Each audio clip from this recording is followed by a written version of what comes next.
नमस्कार विद्यार्थी मित्रांनो, Indian polity bye Vicky Shinde या यूट्यूब चॅनलमध्ये आपलं पुन्हा एकदा स्वागत आहे. आपल्याला माहीत असेल आपण मागच्या काही कालावधीपासून या ठिकाणी पॉलिटी टेस्ट सिरीजची जी काही सुरुवात आहे ती केलेली आहे आणि पॉलिटी टेस्ट पेपरचा आपण एक पेपर जो काय तो मागच्या आठवड्यामध्ये घेतला होता. 15 जूनपासून आपण ही टेस्ट सिरीज जी काही ती सुरू केलेली आहे. या टेस्ट सिरीजचा दुसरा टेस्ट पेपर जो काय तो 20 जून 2025 रोजी आपण आपल्या टेलिग्राम चॅनलवर या ठिकाणी दिलेला होता. आता त्या अनुषंगाने या टेस्ट पेपर 2च्या प्रश्नांची उत्तरं आणि त्याचं डिस्कशन आजच्या या व्हिडिओमध्ये आपण घडवणार आहोत. तर मित्रांनो, या ठिकाणी या टेस्ट पेपरला अधिकाधिक विद्यार्थ्यांपर्यंत पोहोचवण्याचा आपण प्रयत्न करा की जेणेकरून या टेस्ट सिरीजचा फायदा किंवा लाभ जो काय तो अनेक विद्यार्थ्यांपर्यंत पोहोचू शकेल. तर मित्रांनो, मागच्या टेस्ट सिरीजच्या या ठिकाणी पहिल्या भागामध्ये ज्या पद्धतीने आपण विभिन्न प्रकारच्या पॉलिटीच्या किंवा राज्यव्यवस्था प्रश्नांचं डिस्कशन घडून आणलं होतं व्हिडिओच्या माध्यमातून, यूट्यूब व्हिडिओच्याद्वारे, तर तसंच प्रकारचं डिस्कशन आपण आजही या यूट्यूब व्हिडिओच्या माध्यमातून टेस्ट पेपर 2चं घडून आणणार आहोत. तर त्यामुळे पॉलिटी किंवा राज्यव्यवस्थेशी संबंधित जे काही प्रश्न आहेत ते वेगवेगळ्या पद्धतीने आपण या ठिकाणी घेऊन त्याची प्रॅक्टिस करून या टेस्ट सिरीजच्या माध्यमातून त्याबाबतची जी काही चर्चा आहे ती चर्चा करून आणत आहोत या डिस्कशनद्वारे. त्यामुळे आज या ठिकाणी टेस्ट पेपर 2चा जो काही आढावा आहे तो आपण उत्तरांच्या आधारावर आणि डिस्कशनच्या आधारावर या ठिकाणी घेणार आहोत. तर टेस्ट पेपर 2मधला या ठिकाणी जो पहिला प्रश्न होता तो या पद्धतीने मी विचारलेला होता. पाहू शकता आपण. लक्षवेधी किंवा ध्यानाकर्षण सूचनेबाबत खालीलपैकी कोणते विधान विसंगत आहे? लक्षवेधी किंवा ध्यानाकर्षण सूचनेबाबत खालीलपैकी कोणते विधान विसंगत आहे? अत्यंत महत्त्वाच्या सार्वजनिक बाबीकडे शासनाचे त्वरित लक्ष वेधण्यासाठी जी सूचना विधिमंडळात मांडली जाते त्या सूचनेस लक्षवेधी सूचना म्हणतात. हे संसदीय तंत्र पूर्णपणे भारतीय तंत्र आहे. भारताच्या संसदीय कामकाजात या सूचनेचा स्वीकार 1958 मध्ये केला. आणि लक्षवेधी सूचना मांडण्यासाठी सभागृहाच्या सभापतींना 1 दिवस आधी सूचना द्यावी लागते. पर्यायी उत्तरे: पर्याय 1 सर्व विधाने विसंगत आहेत. पर्याय 2 सर्व विधाने सुसंगत आहेत. पर्याय 3 क आणि ड विधाने विसंगत आहेत. आणि पर्याय 4 केवळ हे विधान विसंगत आहे. तर आता या ठिकाणी आपल्याला कोणतं विधान विसंगत आहे हे इथं शोधायचे लक्षवेधी सूचना किंवा ध्यानाकर्षण सूचनेच्या दृष्टिकोनातून. त्यामुळे आपल्याला पहिल्यांदा हे समजलं पाहिजे की कोणतं विधान विसंगत आहे. विसंगत आहे म्हणजे काय? तर चुकीचं आहे, अयोग्य आहे, या अर्थाने त्याचा अर्थ आपण इथं लक्षात घ्यायचा आहे. त्यामुळे या दिलेल्या ब क ड मध्ये जी काही विधान दिलेली आहेत लक्षवेधी सूचना किंवा ध्यानाकर्षण सूचनेच्या दृष्टिकोनातून, तर त्यातलं कोणतं विधान विसंगत आहे किंवा चुकीचं किंवा अयोग्य आहे हे इथं आपल्याला शोधणं गरजेचं आहे. तर मित्रांनो, या ठिकाणी विधान असेल, ब असेल, क असेल किंवा ड असेल, सर्व विधाने लक्षवेधी सूचना किंवा ध्यानाकर्षण सूचनेच्या दृष्टिकोनातून बरोबर आहेत किंवा सुसंगत आहेत. म्हणून या ठिकाणी प्रश्नाचं उत्तर जे काय ते पर्याय क्रमांक 2 हे आपल्याला स्पष्ट करता येऊ शकेल. का? कारण की एक लक्षात घ्या की भारताच्या संसदीय प्रणालीमध्ये अनेक प्रकारची संसदीय तंत्र ही वापरली जातात. जेव्हा कायदे मंडळाकडून कार्यकारी मंडळावर अधिवेशन कालखंडामध्ये विभिन्न संसदीय तंत्रांचा वापर करून नियंत्रण ठेवलं जात असतं. कारण की हा जो काही प्रश्न आहे तो कायदे मंडळाच्या अंतर्गत सरकारवर नियंत्रण ठेवण्यासाठी ज्या विभिन्न संसदीय तंत्रांचा वापर केला जातो त्या तंत्रांपैकी एका तंत्राविषयी विचारलेला हा प्रश्न आहे आणि ती तंत्र म्हणजे लक्षवेधी सूचना. तर लक्षवेधी सूचनेबाबत खालीलपैकी कोणते विधान विसंगत आहे असं विचारलेलं आहे. पण दिलेली जी काही विधानं आहेत ब क ड या पर्यायांतर्गत ती सर्वच विधाने या ठिकाणी बरोबर आहेत लक्षवेधी सूचनेतून. आणि म्हणून या ठिकाणी उत्तर आपलं सांगता येईल पर्याय क्रमांक 2 सर्व विधाने सुसंगत आहेत. मात्र आता या ठिकाणी हे सर्व विधाने सुसंगत का आहेत किंवा कशा पद्धतीने ते सुसंगत आहेत, कशा पद्धतीने हे विधाने सर्व बरोबर आहेत हे इथं आपलं पाहणं गरजेचं आहे. त्यामुळे त्याचं विश्लेषण सुद्धा पुढे आपण पाहूया की पहिल्यांदा आपल्याला हे माहिती असलं पाहिजे किंवा लक्षवेधी सूचना म्हणजे काय. तर अत्यंत महत्त्वाच्या अशा सार्वजनिक बाबींकडे शासनाचे त्वरित लक्ष वेधण्यासाठी जी सूचना कायदेमंडळात मांडली जाते त्या सूचनेस म्हटलं जातं लक्षवेधी सूचना. काय? अत्यंत महत्त्वाच्या अशा सार्वजनिक बाबींकडे शासनाचे त्वरित लक्ष वेधण्यासाठी जी सूचना विधिमंडळात किंवा कायदेमंडळात मांडली जाते त्या सूचनेस म्हटलं जातं लक्षवेधी सूचना. या सूचनेची तरतूद प्रथम 1954 मध्ये करण्यात आली होती. तर कामकाज विषयक नियमात या सूचनेचा समावेश 1958 मध्ये करण्यात आला होता. कारण की प्रश्नामध्ये आपल्याला विचारलंय काय? तर एक प्रकारे भारताच्या संसदीय कामकाजात या सूचनेचा स्वीकार 1958 मध्ये केला असं विचारलेलं आहे. पण या दृष्टीने हे पण माहिती असू द्यात की या सूचनेची तरतूद प्रथम 1954 मध्ये करण्यात आली होती. मात्र कामकाजविषयक नियमात या सूचनेचा समावेश जो काय आहे तो 1958 मध्ये करण्यात आला. भारताच्या संसदीय कामकाजामध्ये खास भारतीय तंत्र म्हणून जे विकसित झालेलं तंत्र आहे ते म्हणजे लक्षवेधी सूचना. कारण की भारताच्या संसदीय प्रणालीमध्ये जी काही वेगवेगळ्या प्रकारची संसदेच्या कामकाजामध्ये वापरले जाणारे संसदीय तंत्र आहेत, त्यातली बहुतांश संसदीय तंत्र हे आपण संसदीय लोकशाही असणाऱ्या ब्रिटिश राज्यघटनेच्या स्तरावर किंवा ब्रिटनकडून स्वीकारलेली आहेत असं म्हटलं तरी चालेल. कारण की ब्रिटनमध्ये संसदीय पातळीवर जी काही संसदीय तंत्रांचा वापर केला जातो, त्याच प्रकारच्या संसदीय तंत्रांचा विचारसुद्धा आपल्याही संसदेमध्ये केला जातो.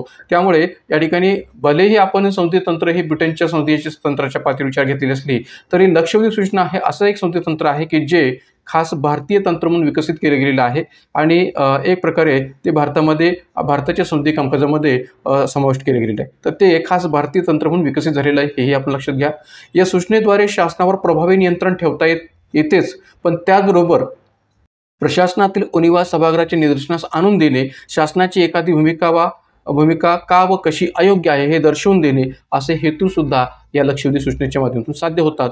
हेही इथं आपलं सांगतो शिकेल. म्हणजे प्रभावी नियंत्रणासाठी तर उपयोगाचं तंत्र आहेच आहे, पण प्रशासनातील ज्या काही उणिवा आहेत त्या सभागृहाच्या निदर्शनास आणून देणे किंवा शासनाची एखादी भूमिका का आणि कशी अयोग्य आहे हेही सांगण्याचं काम या ठिकाणी लक्षवेधी सूचनेच्या द्वारे केलं जातं.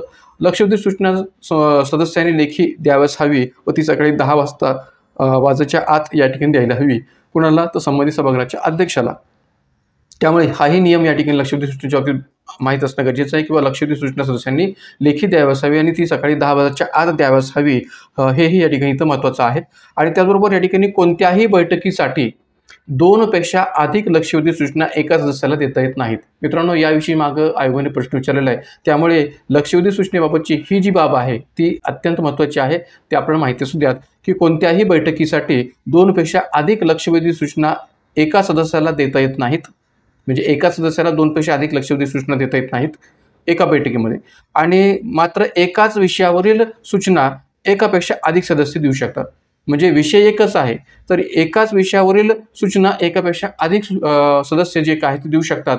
मात्र 2 पेक्षा अधिक लक्षवेधी सूचना एका सदस्याला देता येत नाहीत, हे मात्र या ठिकाणी नियमावलीमध्ये स्पष्ट केलेलं आहे. तर त्यामुळे या दोन्ही गोष्टी आपल्याला चांगल्या पद्धतीने लक्षात ठेवण्याची गरज आहे किंवा दोन्ही गोष्टी जे काय ते चांगल्या पद्धतीने आपल्याला माहिती असल्या पाहिजेत लक्षवेधी सूचनेच्या बाबतीत की 2 पेक्षा अधिक लक्षवेधी सूचना एका सदस्याला देता येत नाहीत आणि एकाच विषयावरील सूचना एकापेक्षा अधिक सदस्याला देता येऊ शकतात किंवा देऊ शकतात. तर त्यामुळे या ठिकाणी लक्षवेधी सूचनेच्या दृष्टिकोनातून असणाऱ्या या संबंध बाबी आपण चांगल्या पद्धतीने लक्षात ठेवला तर संसदीय तंत्राच्या दृष्टिकोनातून हा जो काही भाग आहे तो आपला चांगला पक्का होऊ शकतो. त्यानंतर पुढचा प्रश्न आहे या प्रकारचा. हा थोडा प्रश्न जो काय आहे तो वेगळा आहे. बहुतांश जणांनी या ठिकाणी याबाबत वाचलं असेलच असं मी म्हणणार नाही, पण तरीही माहिती असू द्यात की गॅझेटियर म्हणजे काय. गॅझेटियर म्हणजे काय तर अपर्याय राज्यपालांद्वारे गॅझेटमध्ये राजपत्रित अधिकाऱ्यांची जी नोंद केली जाते ते म्हणजे गॅझेटियर. राजपत्रित अधिकाऱ्यांना आपल्या पदाशी संबंधित अधिकारांचा योग्य पद्धतीने वापर करता यावा यासाठी निर्माण केलेले गॅझेट. आपल्या अंमलाखालील प्रदेशावर नियंत्रण ठेवण्यासाठी त्या प्रदेशाची इत्थंभूत माहिती असण्याची गरज लक्षात घेऊन इंग्रजांच्या राजवटीत जिल्ह्यांच्या तयार केलेल्या संदर्भ पुस्तिका म्हणजे गॅझेटियर होय. पर्याय उत्तरे: पर्याय 1 अ आणि ब, पर्याय 2 अ आणि क, पर्याय 3 अ, ब आणि क आणि पर्याय 4 केवळ क. तर मित्रांनो, बहुतांश विद्यार्थ्यांना या ठिकाणी या प्रश्नाचं उत्तर हे पर्याय अ किंवा पर्याय ब असं देखील वाटू शकतं, पण या ठिकाणी या प्रश्नाचं उत्तर न अ पर्याय आहे न ब पर्याय आहे तर फक्त क पर्याय आहे आणि म्हणून उत्तर आहे पर्याय क्रमांक 4 केवळ क. या प्रश्नाचं उत्तर काय तर पर्याय क्रमांक 4 केवळ क. म्हणजे गॅझेटियर म्हणजे काय तर आपल्या अंमलाखालील प्रदेशावर नियंत्रण ठेवण्यासाठी त्या प्रदेशाची इत्थंभूत माहिती असण्याची गरज लक्षात घेऊन इंग्रजांच्या राजवटीत जिल्ह्यांच्या तयार केलेल्या संदर्भ पुस्तिका म्हणजे गॅझेटियर होय. आणि आज देखील विभिन्न जिल्ह्यांचे जे काही जिल्हाधिकारी असतात, प्रत्येक जिल्ह्याचे जे काही जिल्हाधिकारी असतात ते या गॅझेटियरचा वापर करतात संदर्भ पुस्तिका म्हणून. का तर या गॅझेटियरमध्ये विभिन्न प्रकारची जिल्ह्याविषयक माहिती विस्तृत पद्धतीने दिलेली असते. त्यामुळे या गॅझेटियरचा उपयोग जो काय आहे ते एक रेफरन्स बुक म्हणून या ठिकाणी जिल्ह्याच्या बाबतीत या ठिकाणी होऊ शकतं प्रत्येक जिल्हाधिकाऱ्याला. आणि त्यामुळे गॅझेटियर म्हणजे काय तर पर्याय क मध्ये जो संदर्भ दिलेला आहे तो या ठिकाणी महत्त्वाचा आहे. म्हणून या ठिकाणी उत्तर आहे पर्याय क किंवा पर्याय 4 केवळ क.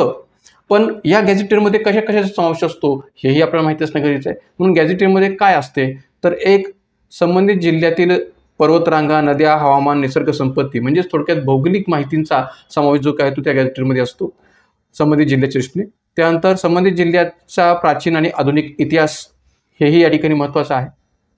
जिल्ह्याचा प्राचीन आणि आधुनिक इतिहास हा देखील या ठिकाणी त्या जिल्ह्याच्या दृष्टीने यामध्ये दिलेला असतो. त्यानंतर लोकसंख्या आणि समाजशास्त्र, संबंधित जिल्ह्यातील जाती, धर्म, भाषा, जनजीवन या दृष्टीने लोकसंख्या आणि समाजशास्त्राविषयीची सुद्धा माहिती या ठिकाणी त्या गॅझेटमध्ये असते. अर्थव्यवस्था, संबंधित जिल्ह्यातील शेती, उद्योग, व्यापार, पाणीपुरवठा, वाहतूक या सर्व अर्थव्यवस्थेशी संबंधित ज्या काही गोष्टी आहेत त्यांचाही संदर्भ त्या गॅझेटमध्ये दिलेला असतो. प्रशासन, जिल्हा प्रशासन, महसूल व्यवस्था, पोलीस व्यवस्था याही दृष्टिकोनातून संबंध विस्तृत माहिती या ठिकाणी प्रशासनाच्या दृष्टीने ज्या गॅझेटमध्ये दिलेली असते. जिल्ह्यातील शिक्षण व आरोग्य सेवेची माहिती सुद्धा गॅझेटमध्ये असते आणि जिल्ह्यातील संस्कृती व परंपरांचाही संदर्भ आपल्याला या गॅझेटमध्ये पाहायला मिळतो. तर त्यामुळे गॅझेटियर म्हणजे काय, तर प्रत्येक जिल्ह्याच्या स्तरावर ही एक संदर्भ पुस्तिका असते की ज्यामध्ये या ठिकाणी संबंधित त्या प्रदेशाची इत्थंभूत माहिती की जी भौगोलिक स्तरावरची असो, ऐतिहासिक स्तरावरची असो, लोकसंख्याविषयक दृष्टिकोनातून असो, अर्थव्यवस्थेच्या दृष्टिकोनातून असो, प्रशासकीय दृष्टीने असो, शिक्षण आरोग्य सेवेच्या दृष्टीकोनातून असो अथवा संस्कृती व परंपरेच्या दृष्टीकोनातून असो ती दिलेली असते असं म्हणायला जागा होते. तर त्यामुळे गॅझेटियर म्हणजे काय हे आपल्याला या अर्थाने समजून घेता येऊ शकेल. त्यानंतर पुढचा तिसरा प्रश्न आहे तो या प्रकारचा आहे पहा की काही विधेयके राष्ट्रपतींच्या पूर्व परवानगीने मांडली जातात, त्यामुळे त्या विधेयकांवर राष्ट्रपतींना नंतर सही नाकारता येत नाही. प्रस्तुत विधान कसं आहे असं विचारलेले. पर्याय 1 अंशतः चूक आहे, पर्याय 2 अंशतः बरोबर आहे, पर्याय 3 पूर्णतः बरोबर आहे आणि पर्याय 4 पूर्णतः चूक आहे. तर मित्रांनो ऑब्व्हियसली या ठिकाणी हे जे काय विधान आहे ते पूर्णतः बरोबर आहे. पर्याय 3 हे उत्तर आपल्या इथं या ठिकाणी सांगता येऊ शकेल की काही विधेयके राष्ट्रपतीच्या पूर्व परवानगीने मांडली जातात, त्यामुळे त्या विधेयकांवर राष्ट्रपतींना नंतर सही नाकारता येत नाही. मित्रांनो या ठिकाणी हा जो काही प्रश्न आहे तो आपल्या स्टेट बोर्डाच्या 12वीच्या पुस्तकाच्या स्तरावर मी या ठिकाणी विचारलेला आहे. त्यामुळे या ठिकाणी आता जो काही अर्थ आहे तो समजला असेल तर निश्चितपणे याचं उत्तर लिहायला आपल्याला अडचण येणार नाही. कारण की काही विधेयके राष्ट्रपतींच्या पूर्व परवानगीने मांडले जातात हे बरोबर आहे आणि म्हणून विधेयकांवर संबंधित विधेयकांवर राष्ट्रपतींना नंतर सही नाकारता येतच नाही का तर ते त्यांच्याच पूर्व परवानगीने मांडलेले असतात. म्हणून या ठिकाणी त्याचं उदाहरण जर द्यायचं झालं तर आपले या पद्धतीने उदाहरण देता येऊ शकेल की राष्ट्रपतींकडे अर्थविधेयक गेल्यानंतर त्यांना ते मंजूर करावेच लागते. ते संसदेकडे परत पाठविण्याचा किंवा नाकारण्याचा त्यांना अधिकार नसतो, कारण की ते पूर्वपरवानगी त्यांच्याच पूर्वपरवानगीने मांडले जात असल्यामुळे या ठिकाणी नंतर त्यांना त्या विधेयकाला परत पाठविण्याचा किंवा नाकारण्याचा अधिकार नसतो. एवढंच नव्हे तर नवे राज्य निर्माण करणे किंवा एखाद्या राज्याच्या सीमारेषा बदलणे, अर्थविधेयके तसेच राज्याच्या व्यापाराच्या स्वातंत्र्यावर मर्यादा आणणारे विधेयक ही विधेयके राष्ट्रपतीच्या पूर्वपरवानगीनेच मांडली जात असतात आणि म्हणून या ठिकाणी याही बाबतीत हा नियम आपल्याला सांगता येऊ शकेल की काही विधेयके राष्ट्रपतींच्या पूर्वपरवानगीने मांडली जात असल्यामुळे त्या विधेयकावर राष्ट्रपतींना नंतर सही नाकारता येत नाही हे म्हणणं पूर्णतः बरोबर आहे. म्हणून उत्तर आहे पर्याय क्रमांक 3. त्यानंतर पुढचा प्रश्न आहे 4 नंबरचा प्रश्न. प्रश्न 4 पर्याय अ. आतापर्यंत भारतात कलम 352 अन्वये राष्ट्रीय आणीबाणी 3 वेळा लागू केली आहे. ब. 1962 व 1971 साली राष्ट्रीय आणीबाणी लागू केली होती. या दोन्ही वेळेस परकीय आक्रमण हे आणीबाणीचे कारण होते. क. 1962 साली भारत पाकिस्तान युद्ध झाले तर 1971 मध्ये भारत चीन युद्धाच्या वेळी आणीबाणी जाहीर करण्यात आली होती. ड. 1975 साली म्हणजे तिसऱ्या वेळी लागू केलेल्या आणीबाणीची अंतर्गत शांतता थांबविणे हे कारण होते. कोणते विधान किंवा विधाने विसंगत आहे किंवा आहेत? पर्याय 1 अ आणि ब, पर्याय 2 ब आणि क, पर्याय 3 क आणि ड आणि पर्याय 4 केवळ क. तर मग या ठिकाणी एक प्रकारे जी काही विधाने दिलेली आहेत आणीबाणीविषयक दृष्टिकोनातून, विशेषतः राष्ट्रीय आणीबाणी दृष्टिकोनातून, तर त्या संबंध विधानांना आपण योग्य पद्धतीने वाचणं अपेक्षित आहे, योग्य पद्धतीने समजून घेणं अपेक्षित आहे आणि तरच या विधानांपैकी कोणतं विधान विसंगत आहे आपल्याला शोधता शकेल. मित्रांनो जर का तुमच्यापैकी बहुतांश विद्यार्थ्यांनी जर या सर्व विधानांना व्यवस्थित वाचलेलं नसेल तर या ठिकाणी याचं उत्तर जे काय आहे ते बहुतांश विद्यार्थ्यांनी पर्याय क्रमांक 4 केवळ क असं दिलेलं असावं. जर का व्यवस्थित वाचलेलं असेल तर या ठिकाणी याचं उत्तर आपल्याला सांगता शकेल क आणि ड पर्याय क्रमांक 3. कारण की तुम्ही पहा की ऑब्व्हियसली अ आणि ब विधानं हे बरोबरच आहेत, त्याबद्दल काही वादच नाही आहे. पण क विधानामध्ये चूक काय आहे की 1962 साली भारत पाकिस्तान युद्ध झाले, तर 1962 साली भारत पाकिस्तान युद्ध नव्हे तर भारत चीन युद्ध झालं होतं आणि 1971 मध्ये भारत पाकिस्तान युद्ध झालं होतं आणि त्या दोन्ही वेळी आणीबाणी जाहीर करण्यात आली होती असं म्हणणं योग्य आहे. म्हणून या ठिकाणी क विधान इसवी सनाच्या पातळीवर चुकीचं आहे, म्हणून क हे चुकीचंच विधान आहे. पण ड विधानामध्ये जर का आपण व्यवस्थित वाचलेलं नसेल तर या ठिकाणी आपली चूक जी काय ती होऊ शकते. कारण की ड विधानामध्ये काय दिलेलं आहे मी की 1975 साली म्हणजे तिसऱ्या वेळी लागू केलेल्या आणीबाणीचे अंतर्गत शांतता थांबविणे हे कारण होते. अंतर्गत शांतता थांबविणे नाही, अंतर्गत अशांतता थांबविणे हे कारण होते. अंतर्गत अशांतता थांबविणे, अंतर्गत शांतता थांबविणे असा उल्लेख चुकीचा आहे आणि म्हणून या ठिकाणी उत्तर आपलं सांगता येईल पर्याय क्रमांक 3 क आणि ड. का तर या दोन्ही विधानामध्ये असणारे अशा प्रकारचे संदर्भ हे चुकीचे असल्यामुळे. म्हणून पुढे मी सुद्धा तोच उल्लेख केलेला आहे की 1962 साली भारत पाकिस्तान युद्ध झाले, तर 1971 मध्ये भारत पाकिस्तान युद्ध झाले आणि या दोन्ही युद्धांच्या वेळी आणीबाणी ही जाहीर करण्यात आली होती आणि 1975 साली म्हणजे तिसऱ्या वेळी लागू केलेल्या आणीबाणीचे अंतर्गत अशांतता थांबविणे हे कारण होते. आणि ऑब्व्हियसली आपल्याला माहिती असेल किंवा पुढे जाऊन 44व्या घटनासुचीद्वारा अंतर्गत अशांतता याऐवजी या ठिकाणी सशस्त्र बंड हा शब्द जो काय तो कलम 352च्या स्तरावर स्वीकारला गेलेला आहे.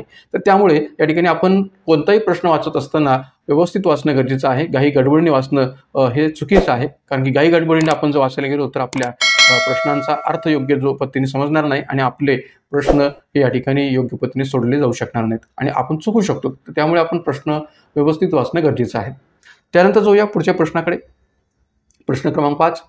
जेव्हा संसदेचा सरकारवर म्हणजे सत्ताधारी पक्षावर विश्वास नसतो तेव्हा मंत्रिमंडळाने दिलेला सल्ला राष्ट्रपतींना बंधनकारक नसतो.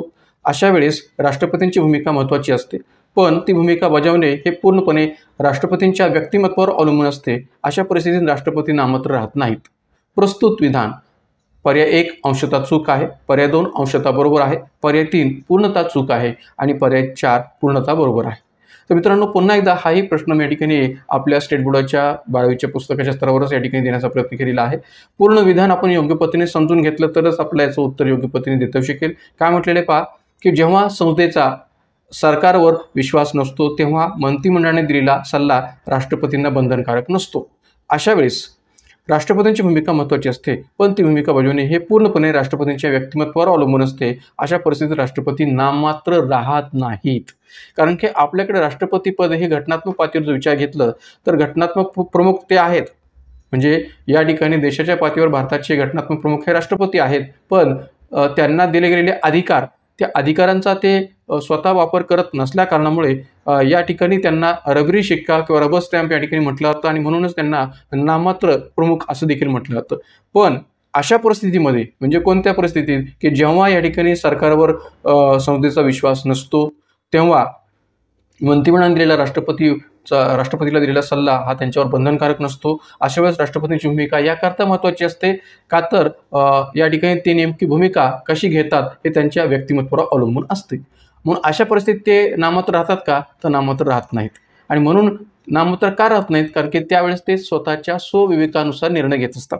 ते नाममात्र याकरता राहत नाहीत कारण की राष्ट्रपतींना त्यावेळेस निर्णय घेण्याच्या बाबतीत स्वविवेकाची मुभा असते. स्वविवेकानुसार ते निर्णय घेऊ शकतात आणि म्हणून त्यावेळेस ते राष्ट्रपती नाममात्र राहत नाहीत. आणि म्हणून या ठिकाणी संबंध विधानाचा जर आपण विचार केला तर या ठिकाणी आपलं उत्तर सांगता येईल हे विधान पूर्णतः बरोबर आहे आणि म्हणून उत्तर आपलं सांगता येईल पर्याय क्रमांक 4 पूर्णतः बरोबर विधान आहे. कशा पद्धतीने आणि एक लक्षात घ्या की कोणत्या परिस्थितीत राष्ट्रपती नाममात्र राहत नाहीत. कोणत्या परिस्थितीमध्ये राष्ट्रपती नाममात्र राहत नाहीत भारतीय राज्यघटनेच्या स्तरावर हेही तर आपण लक्षात घ्यायची गरज आहे. तर पहा वेगवेगळ्या उदाहरणांचा उल्लेख मी इथे केलेला आहे. कोणत्याही एका पक्षाला निवडणुकीत बहुमत मिळाले नाही किंवा 2 गटांनी बहुमताचा दावा केला तर राष्ट्रपतीचा हा जो काही भूमिकेचा भाग आहे तो स्वविवेकाच्या अधिकाराच्या दृष्टिकोनातून विचार घेतला जातो. म्हणजे राष्ट्रपती विवेक अधिकाराचा वापर त्यावेळेस करतात.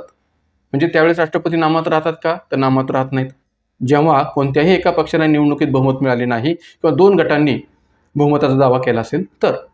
एवढंच नव्हे तर सत्तेत असणाऱ्या पक्षाने आपले बहुमत गमावले तर दुसऱ्या पक्षाला सरकार बनवण्याची संधी देणे किंवा सभागृह बरखास्त करणे याविषयीचा निर्णय राष्ट्रपती विवेकाधिकाराने घेऊ शकतात.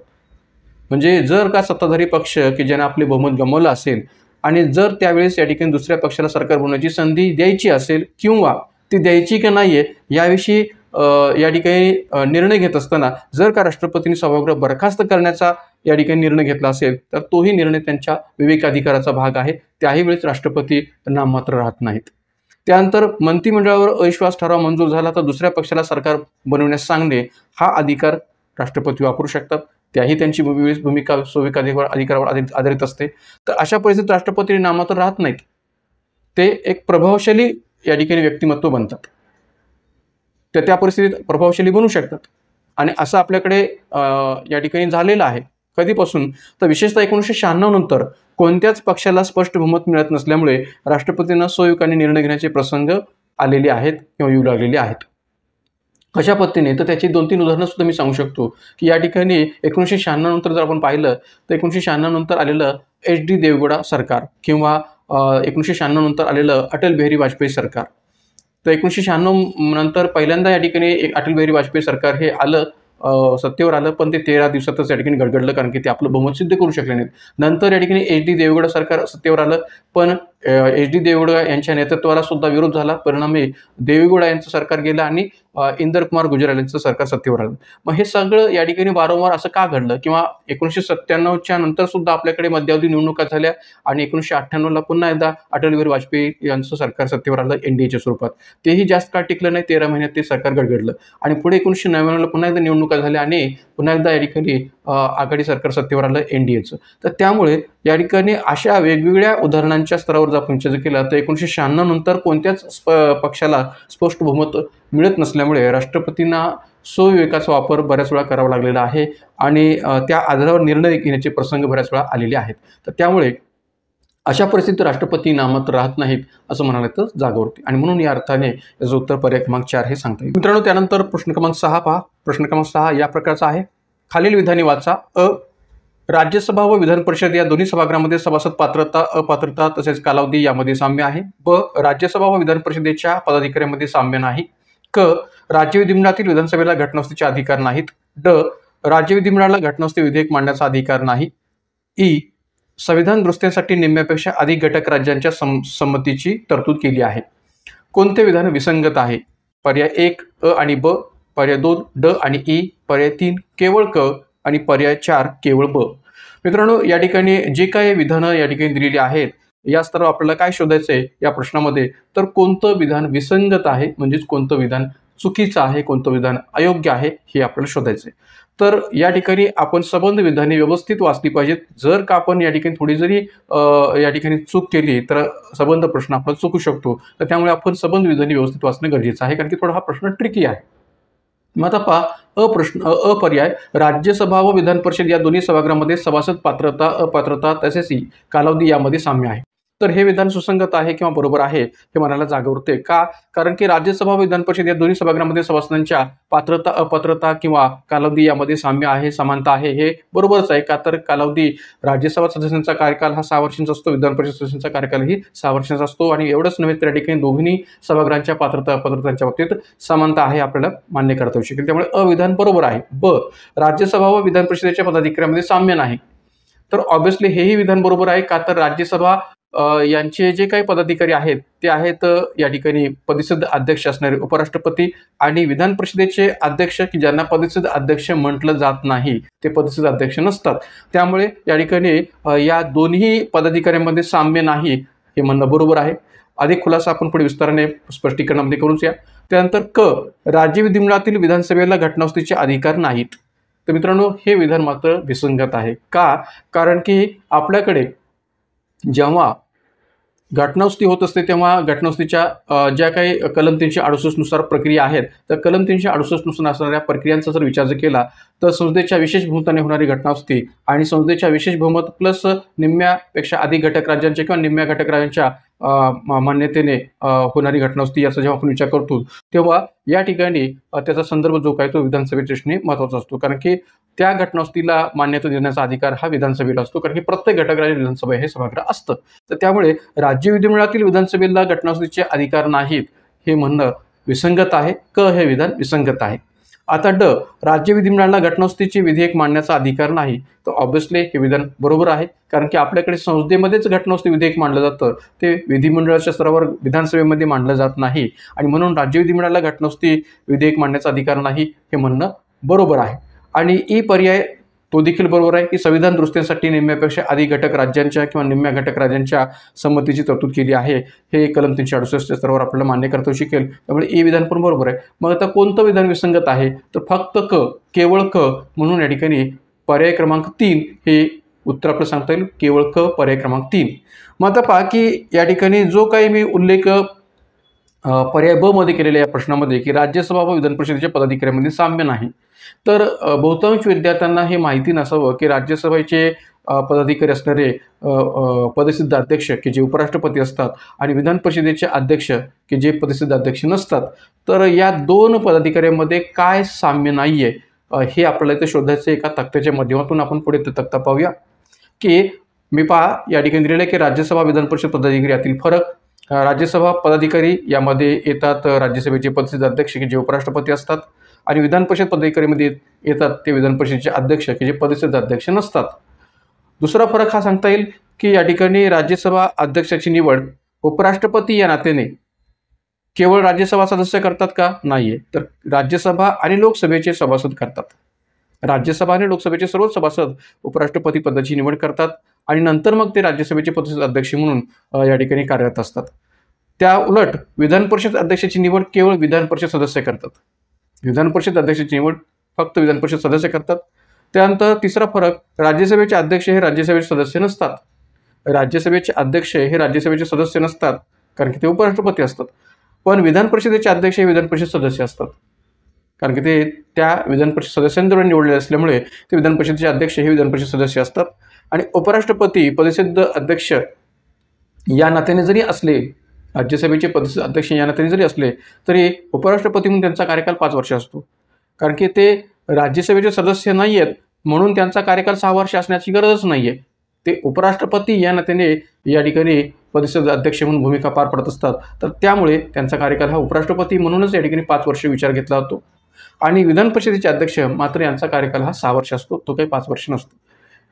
म्हणून या ठिकाणी हा जो काही संबंध या दोन पदाधिकाऱ्यांमधला फरक आहे किंवा साम्य जे नाहीये ते आपण चांगल्या पद्धतीने लक्षात ठेवा की जेणेकरून याच्याही बाबतीत जर प्रश्न विचारला लागला तर आपल्याला ते माहिती असो. मित्रांनो, हा फरक तुम्हाला कोणत्याही पुस्तकामध्ये दिलेला नाहीये, मात्र मी माझ्या आपल्या वेगवेगळ्या जे काही कोर्सेस आहेत आपल्या ॲपच्या माध्यमातून चालणारे त्यामध्ये तक्ता स्वरूपात याचा संदर्भ जो काही तो दिलेला आहे की जेणेकरून आपल्याला या दोन्ही पदाधिकाऱ्यांमधला जो काही फरक आहे तो लक्षात यावा या अर्थाने. त्यानंतर प्रश्न क्रमांक 7, राष्ट्रपतींचा नकाराधिकार असा वेगळा अधिकार संविधानात नमूद केलेला नाहीये. ब, राष्ट्रपतींनी विधेयक किती दिवस आपल्याकडे ठेवावे याबद्दलची कालमर्यादा राज्यघटनेत नमूद केलेली नाहीये. त्यामुळे भारताच्या राष्ट्रपतींचा नकाराधिकार काही वेळा जास्त प्रभावी बनतो. कोणते विधान विसंगत नाही? कोणते विधान विसंगत नाही? विसंगत नाही म्हणजे एक प्रकारे या ठिकाणी कोणते विधान अयोग्य नाही, चुकीचे नाही हे आपल्याला शोधायचे. तर पर्याय 1 केवळ अ, पर्याय 2 केवळ ब, पर्याय 3 अ व ब दोन्ही चूक आहेत आणि पर्याय 4 दोन्ही विधाने बरोबर आहेत. तर मित्रांनो, आता या ठिकाणी एक लक्षात घ्या की दोन्ही विधानांकडे आपण योग्य पद्धतीने लक्षपूर्वक वाचणं गरजेचं आहे. आणि विशेष म्हणजे हा प्रश्न देण्यामागचा हेतू हा आहे की नुकतंच आपल्याकडे सर्वोच्च न्यायालयाने 8 एप्रिल 2025 रोजी तामिळनाडू राज्य किंवा तामिळनाडू सरकार विरुद्ध राज्यपाल या खटल्याच्या निर्णयामध्ये याबाबतचा संदर्भ जो काय तो दिलेला आहे आणि त्यावर मी व्हिडिओज पण केलेले आहेत. केंद्र राज्य संबंध आणि तामिळनाडू सरकार असाही व्हिडिओ केलेला आहे आणि कलम 200 आणि कलम 201 याही दृष्टिकोनातून असणारा जो काही राष्ट्रपती राज्यपालांच्या अधिकाराचा संदर्भ आहे तोही या ठिकाणी व्हिडिओ केलेला आहे. दोन्ही व्हिडिओ आपण आपल्या यूट्यूब चॅनलवर पाहू शकता. तर मित्रांनो, या ठिकाणी राष्ट्रपतींच्या नकाराधिकाराच्या दृष्टिकोनातून जी दिलेली 2 विधानं आहेत त्याचा विचार करून आपल्याला उत्तर लिहायचं आहे की कोणतं विधान विसंगत नाही, म्हणजे कोणतं विधान या ठिकाणी चुकीचं नाही, अयोग्य नाही, म्हणजेच कोणतं विधान या ठिकाणी बरोबर आहे, सुसंगत आहे. माझा पहा की राष्ट्रपतींचा नकाराधिकार असा वेगळा अधिकार संविधानात नमूद केलेला नाहीये. तर हे विधान या ठिकाणी बरोबर आहे की राष्ट्रपतींचा नकाराधिकार असा वेगळा अधिकार संविधानात नमूद केलेला नाहीये कारण की राष्ट्रपतींच्या कायदेविषयक अधिकारातच या ठिकाणी नकाराधिकाराचा संदर्भ आपल्याला पाहायला मिळतो. नकाराधिकार म्हणून असा वेगळा अधिकार जो काय तो संविधानात नमूद केलेला नाही, का तर तो त्यांच्या कायदेविषयक अधिकाराचाच एक भाग आहे. असा वेगळा संदर्भ किंवा वेगळा अधिकार संविधानात राष्ट्रपतींच्या नकाराधिकाराच्या बाबतीत नमूद केलेला नाहीये. त्यामुळे अ विधान बरोबर आहे. ब, राष्ट्रपतींनी विधेयक किती दिवस आपल्याकडे ठेवावे याबद्दलची कालमर्यादा राज्यघटनेत नमूद केलेली नाही, तर हेही बरोबर आहे. आणि त्याचाच पुनरुच्चार या ठिकाणी सर्वोच्च न्यायालयाने आपल्या निर्णयामध्ये सुद्धा केलेला होता 8 एप्रिल 2025च्या निर्णयामध्ये. तर त्यामुळे राष्ट्रपतींनी विधेयक किती काळ किंवा किती दिवस आपल्याकडे ठेवावे याबद्दलची कालमर्यादा राज्यघटनेत नमूद केलेली नाहीये. त्यामुळे भारताच्या राष्ट्रपतींचा हा नकाराधिकार काही वेळा जास्त प्रभावी बनतो, काही वेळा जास्त प्रभावी बनतो. म्हणजे अनेक वेळा या ठिकाणी असा जो काही नकाराधिकार आहे तो अधिक प्रभावी याकरता बनतो कारण की राष्ट्रपतीच्यावर कोणत्याही प्रकारचे निर्णय घेत नाहीत या कारणामुळे. आणि म्हणून या ठिकाणी त्याची काही उदाहरणंही मी इथं पुढे दिलेली आहेत स्पष्टीकरणामध्ये, त्याचाही संदर्भ आपण घेऊया. पण या ठिकाणी उत्तर काय येईल बघ, तर या प्रश्नाचं उत्तर सांगता येईल पर्याय क्रमांक 4 दोन्ही विधाने बरोबर आहेत. दोन्ही विधाने या ठिकाणी बरोबर आहेत. पण भलेही या ठिकाणी ब विधानामध्ये असं आपण म्हणत असलो की राष्ट्रपती विधेयक किती दिवस आपल्याकडे ठेवावे याबद्दलची कालमर्यादा घटनेमध्ये नमूद केलेली नाहीये, हे जरी बरोबर असं म्हणत असलो तरी सर्वोच्च न्यायालयाने याबाबतची आता कालमर्यादा निश्चित केलेली आहे. मग ते राज्यपाल पद असो किंवा राष्ट्रपती पद असो, हे 8 एप्रिल 2025च्या निर्णयानुसार याबाबतची कालमर्यादा सर्वोच्च न्यायालयाने निश्चित केलेली आहे. त्याचा संदर्भ आपण पुढे पाहूया. या ठिकाणी स्पष्टीकरण मी याचं या पद्धतीने दिलेलं आहे पहा, की राष्ट्रपतींचा नकाराधिकार काही वेळा जास्त प्रभावी बनतो. उदाहरणार्थ सन 1986 मध्ये संसदेच्या दोन्ही सभागृहांनी भारतीय टपाल विधेयक म्हणजेच इंडियन पोस्टल बिल मंजूर केले. मात्र या विधेयकावर अभिव्यक्ती स्वातंत्र्य संकुचित करणारे विधेयक अशी टीका झाली. कोणत्या इंडियन पोस्टल बिलवर अशी टीका झाली की अभिव्यक्ती स्वातंत्र्य यामुळे संकुचित होत आहे, अभिव्यक्ती स्वातंत्र्य संकुचित करणारं हे विधेयक आहे अशी टीका या ठिकाणी या विधेयकावर झाली. आणि त्यामुळे तत्कालीन राष्ट्रपती झैल यांनी या विधेयकावर सही केली नाही. तत्कालीन राष्ट्रपती झैल यांनी या विधेयकावर सही केली नाही. ते सभागृहाकडे परतही पाठवले नाही. संबंधित विधेयक जे आहे ते सभागृहाकडे त्यांनी परतही पाठवलं नाही. तर राष्ट्रपतीने हे विधेयक स्वतःकडेच घेऊन नकाराधिकारचा वापर केला, म्हणजेच पॉकेट वेटोचा वापर केला. त्यांनी हे विधेयक त्यांनी स्वतःकडेच घेऊन नकाराधिकारचा वापर केला. अशा परिस्थितीत राष्ट्रपतींचा हा नकाराधिकार काही वेळा जास्त प्रभावी बनतो असं म्हणायला इथं जागा होतं. म्हणजे या इंडियन पोस्टल बिल आणि झैल यांच्या उदाहरणांच्या माध्यमातून आपल्याला हे सांगता शकेल की अशा कंडिशनमध्ये, अशा परिस्थितीमध्ये राष्ट्रपतींचा हा नकाराधिकार काही वेळा जास्त प्रभावी बनतो. पण राष्ट्रपती विधेयक किती दिवस आपल्याकडे ठेवावे याबद्दलची कालमर्यादा घटनेमध्ये नमूद केलेली नाहीये. पण 8 एप्रिल 2025च्या सर्वोच्च न्यायालय निर्णयानुसार राष्ट्रपती यांना विधेयके अनिश्चित काळासाठी राखून ठेवता येणार नाहीत असा निर्णय सर्वोच्च न्यायालयाने दिलेला आहे. भलेही घटनेमध्ये याबद्दलची कालमर्यादा राज्यघटनेत नमूद केलेली नाहीये असं जरी म्हटलेलं असलं तरी या ठिकाणी सर्वोच्च न्यायालयाच्या 8 एप्रिल 2025च्या निर्णयानुसार असं जर सर्वोच्च न्यायालयाने स्पष्ट केलेलं आहे की राष्ट्रपती यांना विधेयके अनिश्चित काळासाठी राखून ठेवता येणार नाहीत. राष्ट्रपती यांना विधेयकावर निर्णय घेण्यासाठी 3 महिन्यांची वेळमर्यादा सर्वोच्च न्यायालयाने निश्चित केलेली आहे. किती महिन्यांची? तर 3 महिन्यांची. राज्यपालांच्या बाबतीत 1 महिन्याची आणि राष्ट्रपतींच्या बाबतीत 3 महिन्यांची वेळमर्यादा निश्चित करण्यात आलेली आहे. तर मित्रांनो, याबाबतची अधिक माहिती पाहिजे असेल तर मी मागाशी म्हटल्याप्रमाणे कलम 200 आणि कलम 201 या अर्थाने असणार माझा व्हिडिओ आणि तामिळनाडू सरकार आणि केंद्राचे संबंध याही अर्थ असणारे यूट्यूब व्हिडिओ, हे दोन्ही व्हिडिओ आपण या ठिकाणी पाहू शकता. मित्रांनो, या ठिकाणी या संबंध प्रश्नाच्या अनुषंगाने याचं उत्तर आपण सांगता येईल पर्याय क्रमांक 4 की ही दोन्ही विधाने बरोबर आहेत. त्यानंतर पुढचा प्रश्न, 8वा प्रश्न, भारतातील कार्यकारी मंडळ न्यायाधीशांच्या नेमणुकीबाबत महत्त्वाची भूमिका बजावते. ब. न्यायाधीशांना पदच्युत करण्यावरचे अधिकार कायदेमंडळाला आहेत. क. वरील दोन विधानातून भारतीय न्यायव्यवस्थेमध्ये सत्तेचे संतुलन व न्यायमंडळाचे स्वातंत्र्य दोन्ही बाबी साध्य होतात. पर्याय उत्तरे, विधान अ आणि ब बरोबर पण क चूक आहे. पर्याय 2, विधान अ आणि ब चूक आहेत पण क बरोबर आहे. पर्याय 3, अ आणि ब क विधाने चूक आहेत. पर्याय 4, अ ब आणि क विधाने बरोबर आहेत. तर मित्रांनो, तिन्ही विधाने आपण योग्य पद्धतीने वाचून समजून घेतली पाहिजेत. पर्याय अ आहे, भारतातील कार्यकारी मंडळ न्यायाधीशांच्या नेमणुकीबाबत महत्त्वाची भूमिका बजावते. तर ऑब्व्हियसली या ठिकाणी हे विधान बरोबर आहे का, तर भारताच्या न्यायाधीशांची म्हणजे भारतातील जे काही उच्च व सर्वोच्च न्यायालयाचे न्यायाधीश आहेत त्यांच्या नेमणुकीमध्ये राष्ट्रपतींची भूमिका महत्त्वाची असते. तेच न्यायाधीशांची नियुक्ती करतात, त्यामुळे ते महत्त्वाची भूमिका बजावतात असं म्हणणं बरोबर आहे. त्यामुळे अ विधान बरोबर आहे. ब. न्यायाधीशांना पदच्युत करण्याबाबतचे अधिकार कायदेमंडळाला आहेत. कारण की आपल्याकडे या ठिकाणी याबाबतची जी काही प्रक्रिया आहे, प्रोसेस जी आहे महाभियोगाच्या रचनातून, ती कायदेमंडळात चालते, संसदेत चालते आणि म्हणून न्यायाधीशांना पदच्युत करण्याचे अधिकार हे कायदेमंडळ आहेत. हेही विधान बरोबर आहे. आणि क. वरील दोन विधानामधून भारतीय न्यायव्यवस्थेमध्ये सत्तेचे संतुलन व न्यायमंडळाचे स्वातंत्र्य दोन्ही बाबी साध्य होतात. आता मग सत्तेचे संतुलन म्हणजे कोणत्या अर्थाने, तर आपल्याकडे न्यायाधीशांच्या नियुक्तीचे अधिकार आणि बडतर्फीचे अधिकार हे एकाच सत्तेकडे नाही आहेत. हे लक्षात घ्या की भारताच्या अंतर्गत या ठिकाणी न्यायाधीशांच्या नियुक्तीचे अधिकार कोणाकडे आहेत, तर राष्ट्रपतींकडे आहेत. आणि एक प्रकारे बडतर्फीचे अधिकार कोणाकडे आहेत, तर या ठिकाणी संसदेकडे आहेत. तर त्यामुळे एक अधिकार की जो कायदेमंडळाकडे देऊ केलेला आहे आणि एक अधिकार की जो कार्यकारी मंडळाकडे देऊ केलेला आहे. म्हणजे नियुक्तीचा अधिकार कार्यकारी मंडळाकडे आहे आणि बडतर्फीचा अधिकार कायदेमंडळाकडे देऊ केलेला आहे. आणि त्यामुळे दोन्ही शासनाच्या अंगामध्ये सत्तेचं संतुलन जे काय ते राखण्याचा प्रयत्न केला गेलेला आहे नियुक्ती आणि बडतर्फीच्या वेगवेगळ्या अधिकारांच्या माध्यमातून, आणि त्यातून न्यायिक स्वातंत्र्य हे साध्य होतं. का तर एकाच सत्तेकडं म्हणजेच संसदेकडेच नियुक्तीचे अधिकार आणि संसदेकडेच या ठिकाणी बडतर्फीचे अधिकार दिले असते तर या ठिकाणी हुकुमशाही स्वरूप आपल्याला पाहायला मिळालं असतं, किंवा एकाच सत्तेकडे नियंत्रण दिलेलं आहे असं पाहायला मिळालं असतं. तर त्यामुळे या ठिकाणी आपल्याकडे सत्तेचं संतुलन तर राखलं गेलेलंच आहे, पण त्याचबरोबर या ठिकाणी न्यायिक पातळीचं स्वातंत्र्यही ठेवण्याचा प्रयत्न केलेला आहे अशा वेगवेगळ्या घटकांकडे हे अधिकार देऊन. तर त्यामुळे तिसरंही विधान बरोबर आहे की वरील दोन विधानातून भारतीय न्यायव्यवस्थेमध्ये सत्तेचं संतुलन आणि न्यायिक मंडळाचं स्वातंत्र्य या दोन्ही बाबी साध्य होतात. तर त्यामुळे तिन्ही विधाने बरोबर आहेत, म्हणून उत्तर आपल्याला सांगता येईल पर्याय क्रमांक 4 अ, ब आणि क तिन्ही विधाने बरोबर आहेत. मित्रांनो, या ठिकाणी हा प्रश्न विचारण्यामागचा हेतू हाच आहे की नुकतंच आपल्याकडे या ठिकाणी न्यायमूर्ती वर्मा ज्यांच्याबद्दल या ठिकाणी महाभियोगाची प्रक्रिया सुरू करण्यात यावी यावी याबद्दल या ठिकाणी सरकारकडून जी काही प्रोसेस आहे किंवा सरकारकडून जे काही विचार आहे तो चालू आहे.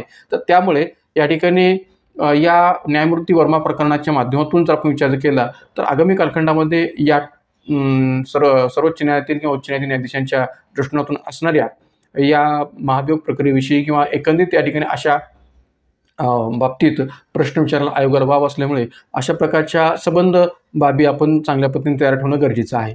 तर या ठिकाणी प्रश्न उत्तर आहे पर्याय क्रमांक 4. मात्र पहा की न्यायाधीशांचं स्वातंत्र्य किंवा न्यायालयाचं स्वातंत्र्य हे कशातून पाहायला मिळतं, तर न्यायाधीशांची नियुक्ती बडतर्फी एकाच सत्तेकडे नाहीये. बडतर्फीची प्रक्रिया दीर्घ आणि कठीण आहे. त्यानंतर न्यायाधीशांवर सरकार व प्रशासनाचा दबाव नसतो. न्यायाधीशांना कार्यकालाची शाश्वती असते, कारण की वयाच्या 65 वर्षापर्यंत सर्वोच्च न्यायालयाचे न्यायाधीश आणि वयाच्या 62 वर्षापर्यंत उच्च न्यायालयाचे न्यायाधीश यांची कालमर्यादा किंवा सेवानिवृत्तीचं वय निश्चित केलेलं असल्यामुळे त्यांच्या कार्यकालाची शाश्वती असते. निवृत्तीनंतर वकिलीनुसार बंदी घातलेली आहे सर्वोच्च न्यायालयाच्या न्यायाधीशांच्या स्तरावर, आणि वेतनात सतत वाढ होत असते. त्यांच्या कार्यकालामध्ये त्यांचं वेतन कधी कमी केलं जात नाही की जेणेकरून त्यांनी स्वतंत्र पद्धतीने काम करावं, हा त्या पाठीमागचा हेतू आहे. त्यामुळे न्यायिक स्वातंत्र्य तर राखलं जातं, पण त्याचबरोबर या ठिकाणी सत्तेचं संतुलन आणि न्यायिक स्वातंत्र्याचा हेतूसुद्धा नियुक्ती आणि बडतर्फीतून आपल्याला पाहायला मिळतो. तर त्यामुळे हा संबंध विचार करता या ठिकाणी या प्रश्नोत्तर आपल्याला सांगता येईल पर्याय क्रमांक 4.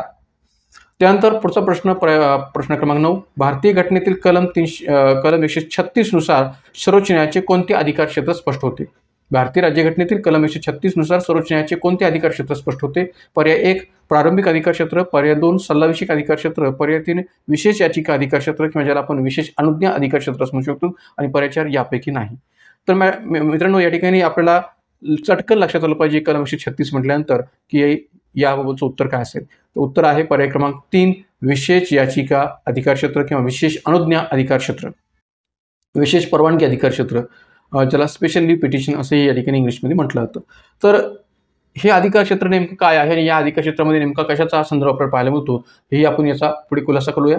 की कलम 136 हे याकरता महत्त्वाचं आहे का, तर या कलम 136 मध्ये कलम 136(1) नुसार आणि कलम 136(2) नुसार महत्त्वपूर्ण अशा तरतुदी केलेल्या आहेत. त्या कोणत्या, तर कलम 136(1) मधील अधिकार क्षेत्रानुसार सर्वोच्च न्यायालय स्वविवेकानुसार, मित्रांनो एक लक्षात घ्या, हा शब्द खूप महत्त्वाचा आहे, कारण की मागच्या झालेल्या एका 2023च्या राज्यसभा मेन्समध्ये याच्यावर प्रश्न विचारलेला आहे की सर्वोच्च न्यायालयाचं स्वविवेकानुसार असणारं अधिकार क्षेत्र कोणतं आहे, असाही प्रश्न विचारलेला आहे, आणि ते म्हणजे विशेष अनुज्ञा अधिकार क्षेत्र. तर यामुळे हा शब्दसुद्धा या कलम 136(1) मध्ये महत्त्वाचा आहे की कलम 136(1) मधील अधिकार क्षेत्रानुसार सर्वोच्च न्यायालय स्वविवेकानुसार भारताच्या राज्यक्षेत्रातील कोणत्याही न्यायालयाने किंवा न्यायाधिकरणाने जरी काही निर्णय दिलेला असला तरी त्याविरुद्ध सर्वोच्च न्यायालयात अपील करण्यास विशेष अनुज्ञा किंवा परवानगी देऊ शकेल. म्हणजे भारतातल्या कोणत्याही न्यायालयाने अथवा न्यायाधिकरणाने काही निर्णय दिलेला असला तरी त्या निर्णयाविरुद्ध सर्वोच्च न्यायालयात अपील करण्यास परवानगी देऊ शकेल, अशी तरतूद कलम 136(1) मध्ये दिलेली आहे. त्यामुळे या ठिकाणी स्वविवेकानुसार घेतला जाणारा हा त्यांच्या अधिकार क्षेत्राचा भाग आहे असं म्हणता शकेल. त्याचबरोबर कलम 136(1) मधील तरतुदीनुसार स्पष्ट होते की हे अधिकार क्षेत्र उच्च न्यायालय, जिल्हा न्यायालय आणि न्यायाधिकरण यांना लागू होते, कारण की भारताच्या राज्य क्षेत्रातील कोणत्याही न्यायालयाने, मग कोणत्याही न्यायालयाने याचा अर्थ काय, उच्च न्यायालय किंवा जिल्हा न्यायालय याचाही संदर्भ आपल्याला सांगता येऊ शकेल. आणि त्याचबरोबर न्यायाधिकरण जे कोणत्याही प्रकारचं न्यायाधिकरण असो त्यांनी जर अशा प्रकारचे निर्णय दिले असेल तर त्याबाबत अपील करण्यास विशेष परवानगी सर्वोच्च न्यायालय देऊ शकेल. या अर्थाने कलम 136(1) संदर्भ सांगता येतो. मात्र याच कलमाच्या कलम 136(2) मध्ये एक अपवाद आहे.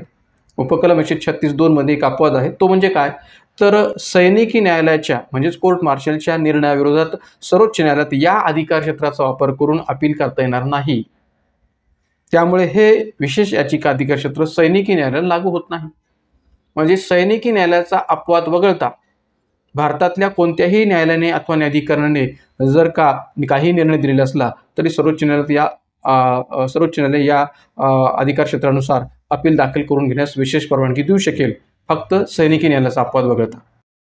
तर त्यामुळे 136(1) ही तरतूद काय आहे आणि 136(2) मधली तरतूद काय आहे हे आपण व्यवस्थितशीर या ठिकाणी लक्षात ठेवण्याची गरज आहे.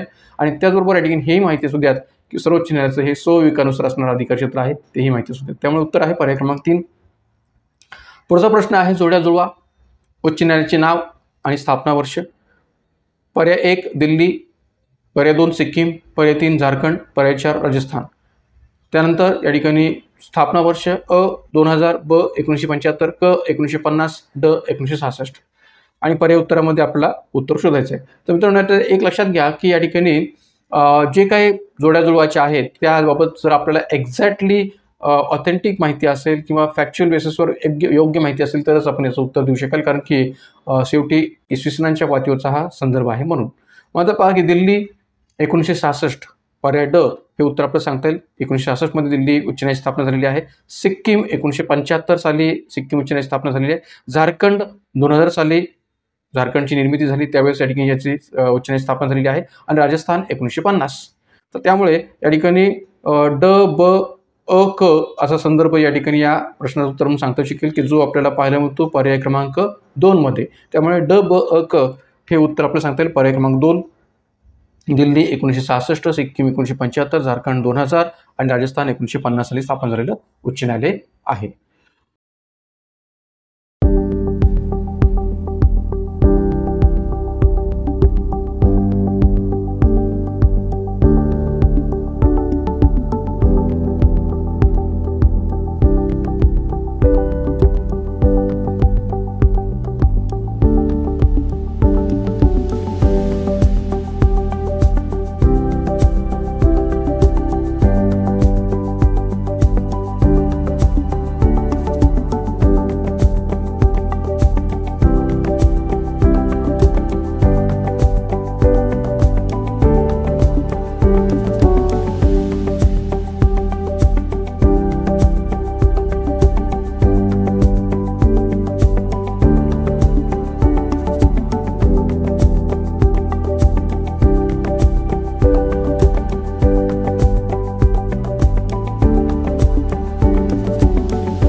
तर मित्रांनो ब्रेकनंतर पुन्हा एकदा आपलं व्हिडिओमध्ये स्वागत आहे. आपण आपल्या प्रश्नांपुढे कंटिन्यू करूया. पहा प्रश्न 11.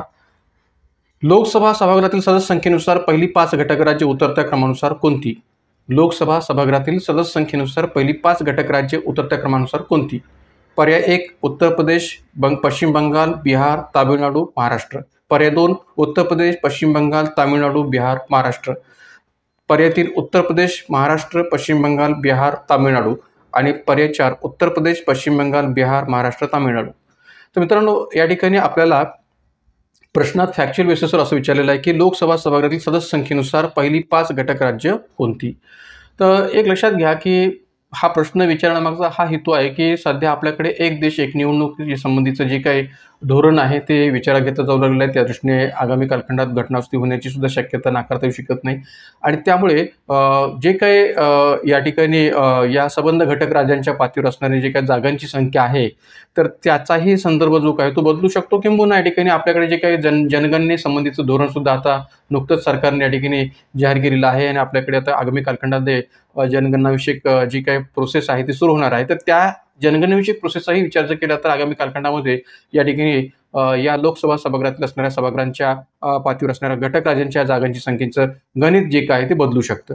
तर त्यामुळे या संबंध गोष्टींचा विचार करता किंवा संबंध या करंट अफेअर्सच्या गोष्टींचा विचार करता अशा प्रकारचा प्रश्न विचारायला आयोगाला निश्चितच व्हावा आहे. तर त्यामुळे आपण या ठिकाणी हे पण लक्षात ठेवण्याची गरज आहे किंवा संबंध घटक राज्यांच्या पातळीवर राज्यसभा असो किंवा लोकसभा असो यांच्या जागांच्या दृष्टिकोनातून असणारी माहिती योग्य पद्धतीने ठेवणं गरजेचं आहे. आता इथं या ठिकाणी उतरत्या क्रमानुसार एक प्रकारे लोकसभा सभागृहातील सदस्य संख्येनुसार पहिली 5 घटक राज्य कोणती हे आपल्याला विचार घ्यायचा आहे.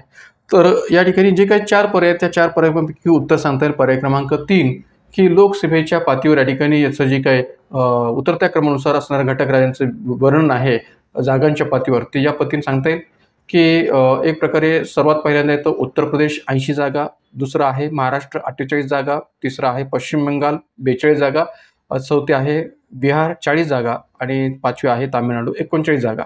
तर या ठिकाणी या अनुषंगाने पर्याय क्रमांक 3 हे याचं उत्तर सांगता येईल. मात्र थोडंसं या ठिकाणी आपण जर पाहिलं तर असंही म्हणता येऊ शकेल, मी स्पष्टीकरणात त्याचा उल्लेख केलेला आहे की लोकसभेत सर्वाधिक प्रतिनिधित्व असणारं घटक राज्य जर कोणतं असेल ते उत्तर प्रदेश 80 जागांचं आहे आणि दुसऱ्या पातळीवर आहे ते म्हणजे महाराष्ट्र प्रतिनिधित्व 48 जागांचं.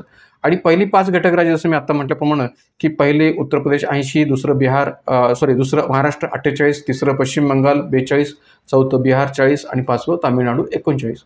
तर त्यामुळे ही जी काही पहिली 5 घटक राज्य आहेत ती आपण योग्य पद्धतीने लक्षात ठेवण्याची गरज आहे जागांच्या संख्येच्या स्तरावर. तर त्यामुळे पर्याय क्रमांक 3 हे उत्तर आपण सांगता येईल. त्यानंतर प्रश्न क्रमांक 12 राज्यसभेतील प्रतिनिधित्वापेक्षा लोकसभेत दुप्पट प्रतिनिधित्व असणारी घटक राज्य कोणती. म्हणजे हाही प्रश्न थोडासा मी वेगळ्या पद्धतीने विचारलेला आहे किंवा राज्यसभेत ज्या घटक राज्यांचं प्रतिनिधित्व आहे त्या प्रतिनिधित्वापेक्षा लोकसभेत त्यांचं दुप्पट प्रतिनिधित्व असलेलं पाहायला मिळतं. तर अशी घटक राज्य कोणती, म्हणजे ज्यांचं राज्यसभेतील प्रतिनिधित्व जे आहे त्या प्रतिनिधित्वापेक्षा लोकसभेत त्यांचं दुप्पट प्रतिनिधित्व पाहायला मिळतं अशी घटक राज्य कोणती. तर पर्याय दिलेले आहेत अ आसाम, ब हरियाणा, क मणिपूर, ड मेघालय, ई त्रिपुरा, उ अरुणाचल प्रदेश. पर्याय उत्तरे आहेत पर्याय 1 अ ब क आणि ड, पर्याय 2 क ड आणि यू, पर्याय 3 ब क ड आणि ई आणि पर्याय 4 वरील सर्व. मित्रांनो एकमेकांनी असा प्रश्न विचारण्यामागचा हेतू काय किंवा जो काय पहिल्यांदा विचारलेला जो प्रश्न आहे की उतरत्या क्रमांकाने लोकसभेतील पहिल्या 5 घटकांची नावं कोणती किंवा त्यांचा क्रम लावा. तर मागे एकदा आयोगाने राज्यसभा मेन्समध्ये असाही प्रश्न विचारलेला आहे की लोकसभेतील उत्तर प्रदेशच्या या ठिकाणी लोकसभेतील बिहारच्या जेवढ्या जागा आहेत त्याच्या दुप्पट जागा या ठिकाणी उत्तर प्रदेशच्या जागा आहेत किंवा लोकसभेतील या ठिकाणी एक प्रकारे हरियाणाच्या जागा जेवढ्या आहेत त्याच्या दुप्पट जागा या ठिकाणी इतर घटक राज्याच्या आहेत. असा या ठिकाणी प्रश्न विचारून आयोगाने थोडेसे एक तर्कावर आधारित प्रश्न जो काय तो विचारलेला होता. तर त्यामुळे आपण सर्वच घटक राज्यांच्या पातळीवरच्या असणाऱ्या ज्या काही जागांचा संदर्भ आहे तो योग्य पद्धतीने ठेवणं गरजेचं आहे. आता राहिला प्रश्न इथं आपण ज्यावेळेस या प्रश्न विचार करतो तर त्यावेळेस या ठिकाणी काय उत्तर सांगता येईल.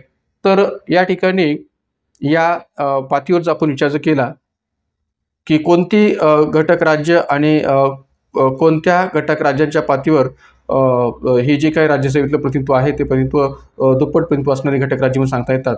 तर एक लक्षात घ्या की अ ब क ड असा पर्याय दिलेला आहे, क ड ई उ असाही पर्याय दिलेला आहे, ब क ड ई असाही पर्याय दिलेला आहे, शेवटचा पर्याय दिलेला आहे वरील सर्व.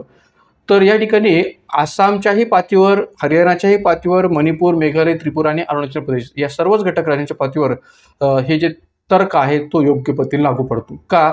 कारण की तुम्ही जर आपण पाहिलं तर लक्षात तुम्हाला असं येईल की अरुणाचल प्रदेशच्या राज्यसभेच्या जागांची संख्या आहे 1, लोकसभेच्या पातळीवर त्यांची संख्या आहे 2, आसामच्या पातळीवर आहे 7 राज्यसभेच्या जागांची संख्या, लोकसभेच्या पातळीवर आहे 14, गोवाच्या पातळीवर या ठिकाणी राज्यसभेच्या जागांची संख्या आहे 1, लोकसभेच्या स्तरावर 2, हरियाणामध्ये राज्यसभा जागांची संख्या आहे 5, लोकसभेत 10 आहे. त्यानंतर मणिपूरच्या पातळीवर 1 आहे, लोकसभेत 2 आहे, मेघालयच्या पातळीवर राज्यसभेची जागांची संख्या 1 आहे, लोकसभेच्या पातळीवर 2 आहे आणि त्रिपुराच्याही पातळीवर विचार केला तर 1 आणि 2 असं स्वरूप आपल्याला पाहायला मिळतं राज्यसभा लोकसभेच्या दृष्टीने. तर त्यामुळे या संबंध दृष्टीने जर विचार केला तर या ठिकाणी प्रश्नामधील जी काही नावं दिलेली आहेत घटक राज्यांची ती सर्वच या ठिकाणी बरोबर आहेत असं मला जागावरती. म्हणून उत्तर आहे पर्याय क्रमांक 4 की ज्या या ठिकाणी राज्यांच्या जागा राज्यसभेतील प्रतिनिधित्वापेक्षा लोकसभेत दुप्पट प्रतिनिधित्व असण्याच्या दृष्टीने पाहायला मिळतात. तर त्यामुळे या पद्धतीने उत्तर सांगता येईल. त्यानंतर प्रश्न क्रमांक 13 खालील लोकसभा अध्यक्षांचा त्यांच्या कार्यकाळानुसार योग्य क्रम लावा. खालील लोकसभा अध्यक्षांचा त्यांच्या कार्यकाळानुसार योग्य क्रम लावा. पर्याय अ ओम बिर्ला, पर्याय ब शिवराज पाटील, पर्याय क पी.ए. संगमा, पर्याय ड जी.एम.सी. बालयोगी. पर्याय उत्तरे पर्याय 1 ब क अ ड, पर्याय 2 ब क ड अ, पर्याय 3 क ब ड अ आणि पर्याय 4 ड क ब अ. मित्रांनो, जर का आपल्याला या संबंध लोकसभा अध्यक्षांचा कार्यकाळ जर माहिती असेल तरच आपण या ठिकाणी याचा क्रम योग्य पद्धतीने लावू शकता. नावांवर आधारित असणारा आपला संबंध या ठिकाणी अध्यक्षांचा कार्यकाळ जर योग्य पद्धतीने आपल्याला माहिती असेल तर आपण त्याचा योग्य क्रम लावू शकता. तर आता इथं आपल्याला सांगता येऊ शकेल की याचं उत्तर आहे पर्याय क्रमांक 2 ब क ड अ. पर्याय क्रमांक 2 ब क ड अ. का? कारण की शिवराज पाटील ब पर्यायामध्ये येतात. त्यांचा कार्यकाल आहे 1991 ते 96. पी.ए. संगमा 1996 ते 98 म्हणून ते क पर्यायाच्या पातळीवर या ठिकाणी येतात. त्यानंतर जी.एम.सी. बालयोगी 1998 ते 2002 आणि ओम बिर्ला 2019 ते आज पावित. आणि म्हणून या ठिकाणी सर्वात शेवटच्या स्थानी ओम बिर्ला येतात. याबद्दल काही दुमत नाही आहे. मात्र पहिली जी काही 3 नावं आहेत त्यांचा जर विचार केला तर शिवराज पाटील 1991 ते 96, पी.ए. संगमा 1996 ते 98 आणि जी.एम.सी. बालयोगी 1998 ते 2002 या अर्थाने हे क्रम जो काय तो आपल्याला सांगता शकेल. आणि म्हणून उत्तर या ठिकाणी सांगता येईल पर्याय क्रमांक 2 ब क ड अ. मित्रांनो, यानंतर जाऊया प्रश्न क्रमांक 14. राष्ट्रपतींबाबत खालीलपैकी काय असत्य नाही? राष्ट्रपतींबाबत खालीलपैकी काय असत्य नाही? आपल्याला योग्य पद्धतीने या ठिकाणी प्रश्न समजून घेण्याची गरज आहे की राष्ट्रपतींबाबत खालीलपैकी काय असत्य नाही. असत्य नाही म्हणजे काय? तर काय असत्य नाही म्हणजे काय सत्य आहे, काय बरोबर आहे, काय योग्य आहे अशा अर्थाने त्याचा आपला विचार करायचा आहे. म्हणून खालची विधाने योग्य पद्धतीने व्यवस्थित वाचा तरच आपल्याला या ठिकाणी या विधानांच्या स्तरावर या ठिकाणी योग्य उत्तर देता येऊ शकेल.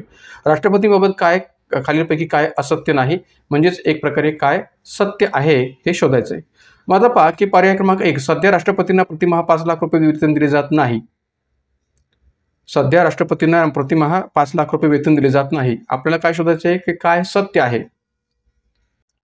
काय बरोबर आहे हे आपल्याला शोधायचं आहे. मग आता पर्याय 1 जो दिलेला आहे तो बरोबर आहे का? तर बरोबर नाहीये. कारण की सध्या राष्ट्रपतींना 5 लाख रुपये प्रतिमाह वेतन दिलं जातं पण इथं दिले जात नाही असा उल्लेख केलेला आहे आणि म्हणून या ठिकाणी हे विधान चुकीचं आहे. पर्याय 2 कलम 61 नुसार राष्ट्रपतींना सर्वोच्च न्यायालयाचे सरन्यायाधीश शपथ देतात. तर राष्ट्रपतींना सर्वोच्च न्यायालयाचे सरन्यायाधीश शपथ देतात हे बरोबर आहे. पण कलम 61 नुसार देतात का? तर नाही, कलम 60 नुसार देतात.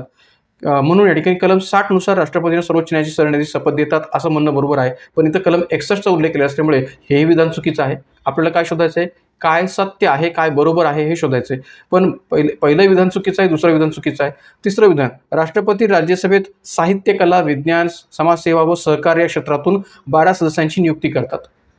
तर हेही विधान चुकीचं आहे. राष्ट्रपती राज्यसभेत 12 सदस्यांची नामनिर्देशन करतात, नियुक्ती करतात आणि ते साहित्य, कला, विज्ञान, समाजसेवा या क्षेत्रातून करतात. सहकार या संदर्भाचा उल्लेख या ठिकाणी पाहायला मिळत नाही. आणि म्हणून या ठिकाणी जर आपण पाहिलं तर राष्ट्रपती राज्यसभेत साहित्य, कला, विज्ञान आणि समाजसेवा एवढ्याच 4 क्षेत्रातून 12 सदस्यांची नामनिर्देशन करतात, नियुक्ती करतात. सहकार हा संदर्भ त्याच्यामध्ये नाहीये.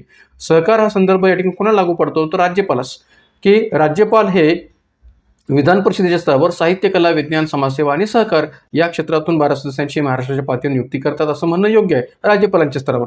मात्र या ठिकाणी इतर राष्ट्रपतींच्या शासनातून सहकार हा संदर्भ इथं नाही आहे घटनेमध्ये आणि म्हणून या ठिकाणी तिसरं विधान चुकीचं आहे किंवा एक प्रकारे सत्य आहे असं म्हणता येणार नाही. आणि म्हणून या ठिकाणी तिन्ही विधाने चुकीची आहेत. म्हणून वरीलपैकी एकही नाही हे 4 नंबरचा पर्याय आपल्याचं उत्तर सांगता येईल. की खालीलपैकी काय असत्य नाही म्हणजेच काय सत्य आहे? तर वरीलपैकी एकही विधान सत्य नाहीये. म्हणून उत्तर आपल्याला सांगता येईल पर्याय क्रमांक 4 वरीलपैकी एकही नाही. मग आता पहा की कलम 60 नुसार राष्ट्रपतींना सर्वोच्च न्यायालयाचे सरन्यायाधीश शपथ देतात हे म्हणणं बरोबर आहे. कलम 61 नुसार राष्ट्रपतींची महाभियोग प्रक्रिया संविधानाचं उल्लंघन जर त्यांनी केलेलं असेल तर राष्ट्रपतींवर महाभियोग चालवला जातो. महाभियोग प्रक्रियेचा उल्लेख आहे कलम 61 नुसार. राष्ट्रपतींचं वेतन सध्या 5 लाख रुपये प्रतिमाह दिलं जातं. आणि कलम 83 नुसार घटनेमध्ये कलम 83 नुसार राष्ट्रपती साहित्य, कला, विज्ञान, समाजसेवा या क्षेत्रातून राज्यसेवेवर 12 सदस्यांचं नॉमिनेशन करतात. तर त्यामुळे या ठिकाणी सहकार या शब्दाचा उल्लेख त्याच्यामध्ये नाहीच आहे कलम 83च्या स्तरावर. तर त्या कारणामुळे या ठिकाणी पर्याय क्रमांक 4 हे उत्तर सांगता येईल की कोणतंही विधान योग्य आहे असं म्हणता येणार नाही. वरीलपैकी एकही नाही हे उत्तर आपल्याला सांगता येईल. त्यानंतर 15वा प्रश्न, राष्ट्रपती व राज्यपाल यांच्या दयेच्या अधिकारांबाबत खालीलपैकी कोणती विधाने किंवा कोणते विधान बरोबर नाही किंवा नाहीत. मग आता पहा, राष्ट्रपती व राज्यपाल यांच्या दयेच्या अधिकारांबाबत खालीलपैकी कोणते किंवा कोणती विधान किंवा विधाने बरोबर नाहीत म्हणजे चुकीचे आहेत, आपल्याला हे शोधायचे. अ पर्याय, एखाद्या गुन्हेगारास राष्ट्रपतींकडे दयेचा अर्ज पुन्हा पुन्हा करता येतो. ब पर्याय, राष्ट्रपतीच्या दयेच्या अधिकाराप्रमाणेच कलम 161 नुसार राज्यपालासही दयेचा समांतर अधिकार आहे. क पर्याय, राष्ट्रपती व राज्यपालांचा दयेचा अधिकार परस्परांना पर्यायी नाहीत. ड पर्याय, आधी राज्यपालाने दयेचा अर्ज फेटाळला तरच राष्ट्रपतींकडे अर्ज करता येतो असे नाही. ई पर्याय, राष्ट्रपती व राज्यपाल या दोघांकडेही एकाच वेळी किंवा स्वतंत्रपणे दयेचा अर्ज करता येतात. पर्याय उत्तरे, पर्याय 1 केवळ क आणि ड, पर्याय 2 अ आणि अ, क आणि ड, पर्याय 3 क, ड आणि ई आणि पर्याय 4 वरीलपैकी एकही नाही. मग आता पहा की या ठिकाणी मूळ प्रश्न जो काय आहे तो काय विचारला गेलेला आहे हे आपण लक्ष देण्याची गरज आहे की राष्ट्रपती व राज्यपाल यांच्या दयेच्या अधिकाराबाबत खालीलपैकी कोणते विधान किंवा विधाने बरोबर नाहीत म्हणजेच चुकीचे आहेत हे शोधायचे. मग आता पहा की एखाद्या गुन्हेगारास राष्ट्रपतीकडे दयेचा अर्ज पुन्हा पुन्हा करता येतो हे विधान बरोबर आहे. एखाद्या गुन्हेगारास राष्ट्रपतीकडे दयेचा अर्ज पुन्हा पुन्हा करता येतो तसा त्याला अधिकार असतो हे बरोबर आहे. ब पर्याय, राष्ट्रपतीच्या दयेच्या अधिकाराप्रमाणेच कलम 161 नुसार राज्यपालासही दयेचा समांतर अधिकार आहे. समांतर पहा मित्रांनो, एक लक्षात घ्या की समांतर या शब्दाचा अर्थ वेगळा होतो आणि समान या शब्दाचा अर्थ वेगळा होतो. त्यामुळे इथं समांतर हा शब्द वापरलेला आहे. राष्ट्रपतीने राज्यपालांना असणारा जो काही दयेचा अधिकार आहे तो समान आहे का? नाहीये, समान नाहीये, तर तो समांतर आहे, पॅरलल आहे. आणि म्हणून या ठिकाणी राष्ट्रपतीच्या दयेच्या अधिकाराप्रमाणेच कलम 161 नुसार राज्यपालासही दयेचा समांतर अधिकार आहे हे विधान देखील बरोबर आहे.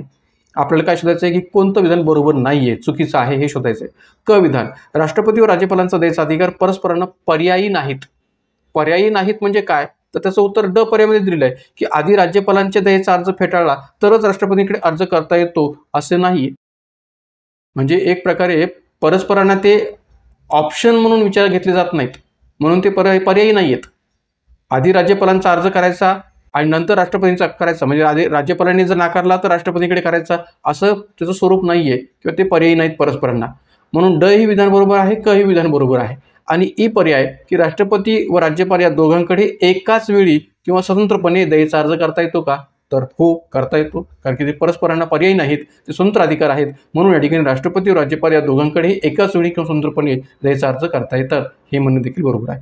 म्हणून या प्रश्नामध्ये कोणतंही विधान बरोबर नाहीये असं म्हणायला जागा नाहीये आणि म्हणून या ठिकाणी सर्व विधाने बरोबर आहेत. म्हणून उत्तर आपल्याला सांगता येईल वरीलपैकी एकही नाही. या विधानातली सर्व विधाने बरोबर आहेत म्हणून उत्तर आपल्याला सांगता येईल पर्याय क्रमांक 4 वरीलपैकी एकही नाही. कशा पद्धतीने थोडंसं आणखी मी पुढे सांगितलेलं आहे. कलम 72 नुसार राष्ट्रपतीच्या दयेच्या अधिकाराप्रमाणेच कलम 161 नुसार राज्यपालासही दयेचा समांतर अधिकार आहे. मात्र समांतर म्हणजे समान नाही, कारण समान म्हणजे इक्वल आणि समांतर म्हणजे पॅरलल. म्हणजे कोणत्या पद्धतीने आपण विचार घेऊ शकतो की दोन रेल्वे वेगवेगळ्या रुळांवरून समांतर रेषेत चालत आहेत. तुम्ही उदाहरणासह इथं आपण या पद्धतीने लक्षात घेऊया की दोन रेल्वे वेगवेगळ्या रुळांवरून समांतर रेषेत चालत आहेत. मग समांतर म्हणजे या अर्थाने तर समान म्हणता येईल का? वेगवेगळ्या रुळावरून समांतर चालतायत म्हणजे दोन वेगवेगळ्या रुळांवरून त्या रेल्वे समांतर पद्धतीने चालतायत, पण त्या समान आहेत असं म्हणता येऊ शकणार नाहीत. मग समांतर म्हणजे समान आहे का? तर समान नाहीये, कारण की समान म्हणजे इक्वल आणि समांतर म्हणजे पॅरलल. म्हणजे या ठिकाणी या दोन शब्दांच्या अनुषंगाने विचार केला तर आपल्याला असं सांगतो शकेल की राज्यपालांचा असणारा दयेचा अधिकार आणि राष्ट्रपतींचा असणारा दयेचा अधिकार यामध्ये फरक आहे. राष्ट्रपतींना दयेचा अधिकार हा दिला आहे, तसाच तो समांतर अधिकार राज्यपालांनाही दिला आहे. पण हे दोन्ही अधिकार परस्परांना पर्यायी नाहीत का? तर ते दोन्हीही स्वतंत्र अधिकार आहेत. हे राज्यपाल आणि राष्ट्रपतींचे अधिकार हे स्वतंत्र आहेत आणि म्हणून या ठिकाणी राज्यपालांनी दयेचा अर्ज फेटाळला तर राष्ट्रपतींकडे अर्ज करता येतो असे नाहीये. राष्ट्रपती आणि राज्यपाल दोघांकडेही एकाच वेळी अर्ज करता येतो किंवा स्वतंत्रपणेही अर्ज करता येतात हे म्हणणं बरोबर आहे. म्हणून या प्रश्नात सर्वच विधाने बरोबर आहेत असं म्हणायला जागा होते. त्यानंतर पुढचा प्रश्न क्रमांक 16, एकाच वेळी एकाच काळात दोन अल्पसंख्याक व्यक्ती भारताच्या राष्ट्रपतीपदी आणि पंतप्रधानपदी विराजमान होत्या त्या व्यक्ती कोण? म्हणजे एकाच कालावधीमध्ये दोन अशा अल्पसंख्याक व्यक्ती भारताच्या राष्ट्रपतीपदी आणि पंतप्रधानपदी विराजमान होत्या त्या व्यक्ती कोण? पर्याय 1 अटल बिहारी वाजपेयी व ए.पी.जे. अब्दुल कलाम. पर्याय 2 डॉक्टर ए.पी.जे. अब्दुल कलाम व डॉक्टर मनमोहन सिंग. पर्याय 3 डॉक्टर झाकीर हुसेन व इंदिरा गांधी. आणि पर्याय 4 यापैकी नाही. तर मित्रांनो, या ठिकाणी सहज कळण्यासारखा आहे, फॅक्च्युअल प्रश्न आहे, त्यामुळे सहज आपल्या लक्षात येईल. किंवा 2 अल्पसंख्याक व्यक्ती असं म्हटलेलं आहे. तर धार्मिक आधारावर आपल्या अल्पसंख्याक व्यक्तींचा जर विचार करायचा झाला तर आपलं असं सांगता येऊ शकेल की डॉक्टर ए.पी.जे. अब्दुल कलाम हे मुस्लिम धर्मीय होते आणि डॉक्टर मनमोहन सिंग हे जे शीख धर्मीय होते. आणि म्हणून उत्तर आपल्याला सांगता येईल पर्याय क्रमांक 2 डॉक्टर ए.पी.जे. अब्दुल कलाम आणि डॉक्टर मनमोहन सिंग, की जे एकाच कालावधीमध्ये राष्ट्रपतीपदी आणि पंतप्रधानपदी कार्यरत होते. कशा पद्धतीने पहा की डॉक्टर ए.पी.जे. अब्दुल कलाम 2002 ते 2007 या कालावधीमध्ये भारताचे राष्ट्रपती होते आणि डॉक्टर मनमोहन सिंग हे 2004 ते 2014 या कालावधीत भारताच्या पंतप्रधानपदी होते. आणि म्हणून या 2 अल्पसंख्याक व्यक्ती एकाच कालावधीमध्ये राष्ट्रपती आणि पंतप्रधानपदी होत्या असं म्हणायला जागा होते. त्यानंतर पुढचा प्रश्न क्रमांक 17. नरेंद्र मोदी यांच्या मंत्रिमंडळामध्ये 2019 मध्ये कोणते नवीन मंत्रालय निर्माण झाले होते आणि सध्या त्या मंत्रालयाचे मंत्री कोण आहेत?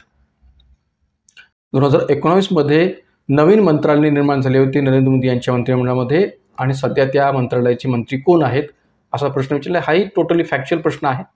पर्याय क्रमांक 1 महेंद्रनाथ पांडे कौशल्य विकास मंत्रालय. डॉक्टर हर्षवर्धन भूगर्भ संशोधन मंत्रालय. पर्याय क्रमांक 3 हरसिमरत कौर बादल अन्न प्रक्रिया उद्योग मंत्रालय. आणि पर्याय 4 श्री सी.आर. पाटील जलशक्ती मंत्रालय. तर मित्रांनो, या ठिकाणी 2019च्या संदर्भाचा विचार करता किंवा आजच्याही संदर्भाचा विचार जर केला तर या ठिकाणी आपल्याला असं सांगता येऊ शकेल की 2019 मध्ये जे नवीन मंत्रालय स्थापन झालेलं होतं ते होतं जलशक्ती मंत्रालय आणि सध्या या मंत्रालयाचे मंत्री आहेत सी.आर. पाटील. तर त्यामुळे उत्तर आहे पर्याय क्रमांक 4 जलशक्ती मंत्रालय सी.आर. पाटील.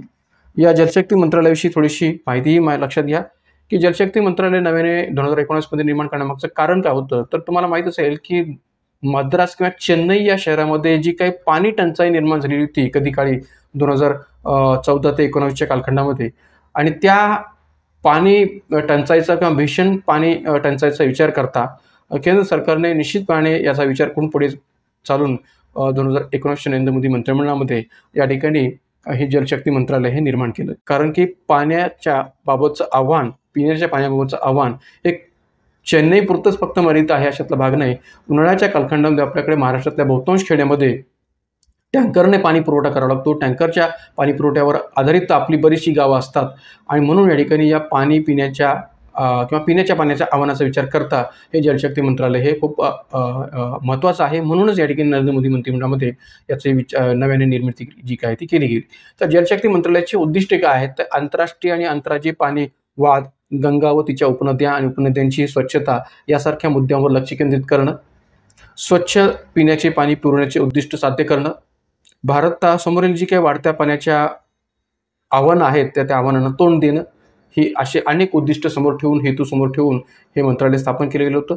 आणि जलशक्ती मंत्रालयाच्या विभिन्न योजनाही आहेत या दृष्टीने. जलजीवन मिशन, जलशक्ती अभियान, अटल भूजल योजना, राष्ट्रीय जलचर मॅपिंग कार्यक्रम, पंतप्रधान कृषी सिंचन योजना अशा वेगवेगळ्या योजनांच्या माध्यमातून जलशक्ती मंत्रालय हे आपली भूमिका पार पाडतं असंही म्हणायला जागा होते. त्यामुळे जलशक्ती मंत्रालय हे याचं उत्तर आपल्याला सांगता येईल.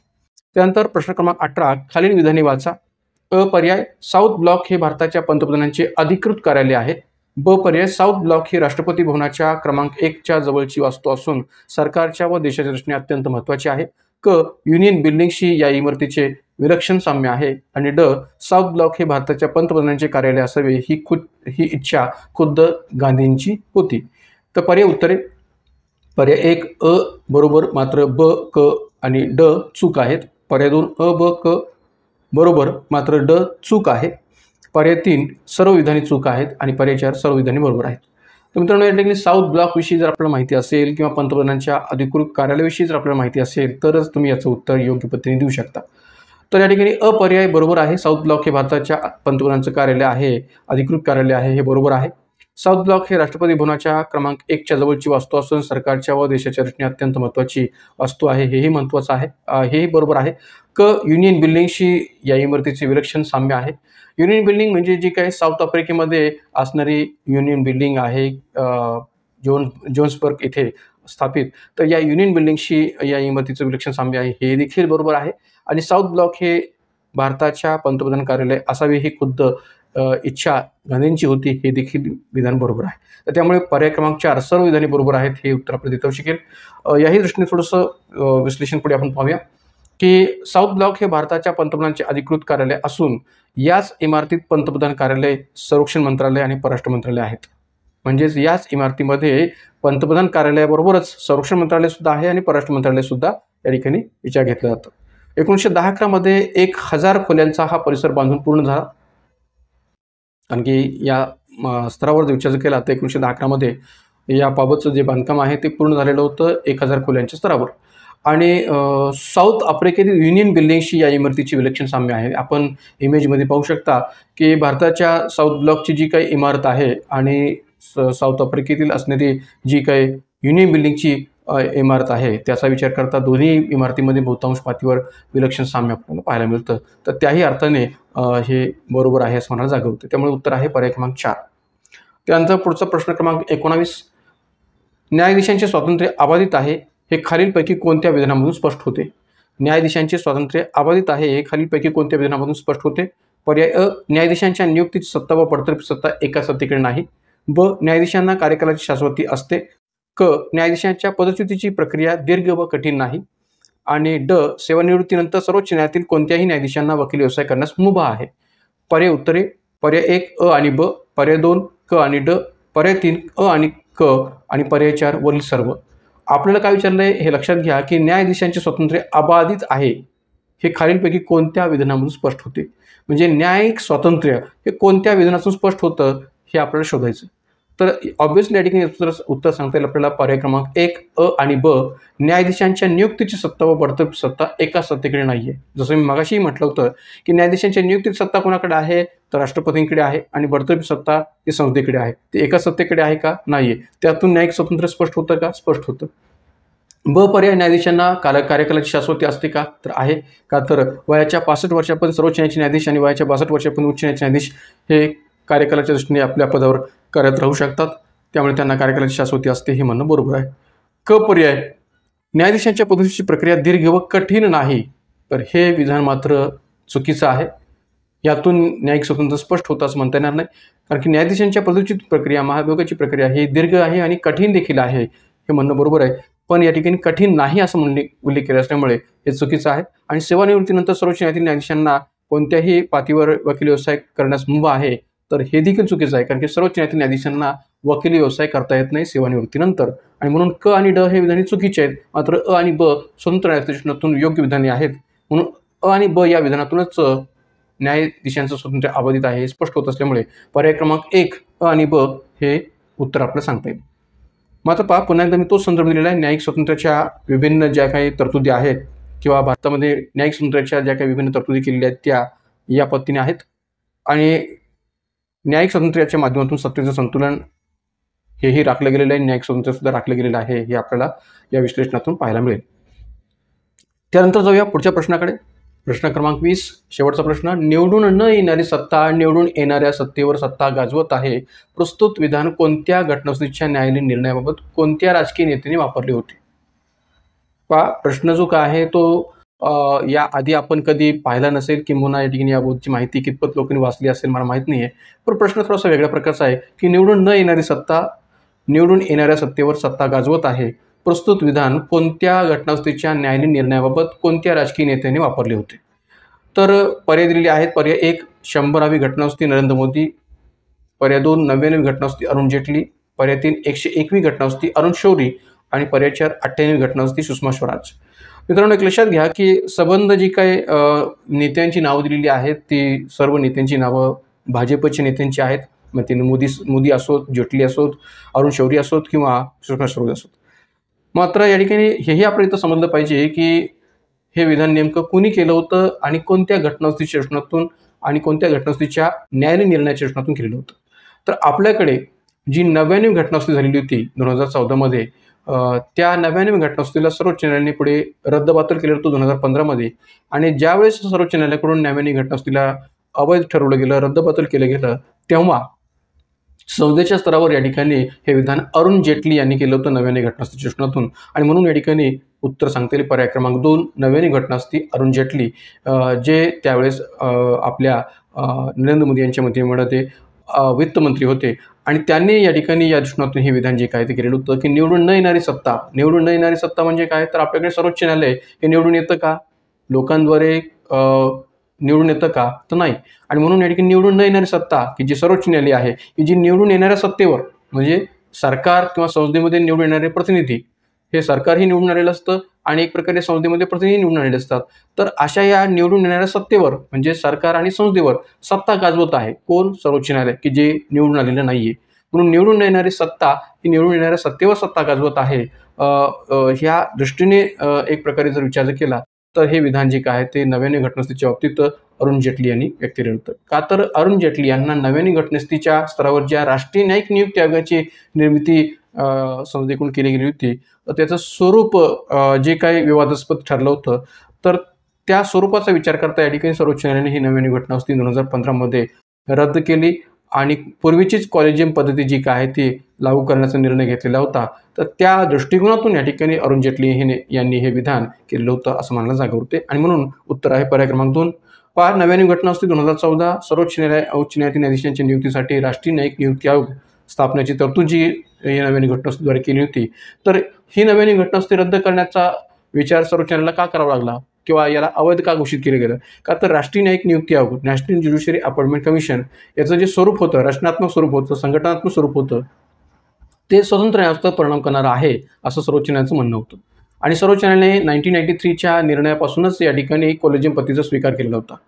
पण मध्येच या ठिकाणी नरेंद्र मोदी सरकारने या राष्ट्रीय न्यायिक नियुक्ती आयोगाची जेव्हा घटनास्थीद्वारे निर्मिती केली, तेव्हा या राष्ट्रीय न्यायिक नियुक्ती आयोगाचं जे रचनात्मक स्वरूप आहे, संघटनात्मक स्वरूप आहे, ते कुठेतरी स्वतंत्र न्यायालयावर परिणाम करणार आहे, हे कारण सांगून किंवा हा दाखला देऊन सर्वोच्च न्यायालयाने ही नव्याने घटनास्थी रद्द केलेली होती. आणि म्हणून या ठिकाणी या सर्वोच्च न्यायालयाच्या निर्णयाचा निषेध व्यक्त करण्यासाठी कुठेतरी वित्तमंत्री असणाऱ्या अरुण जेटली यांनी अशा प्रकारचं विधान केलं होतं की निवडून न येणारी सत्ता ही निवडून येणाऱ्या सत्तेवर सत्ता गाजवत आहे, असं हे विधान अरुण जेटली यांच्या माध्यमातून केलं गेलेलं होतं.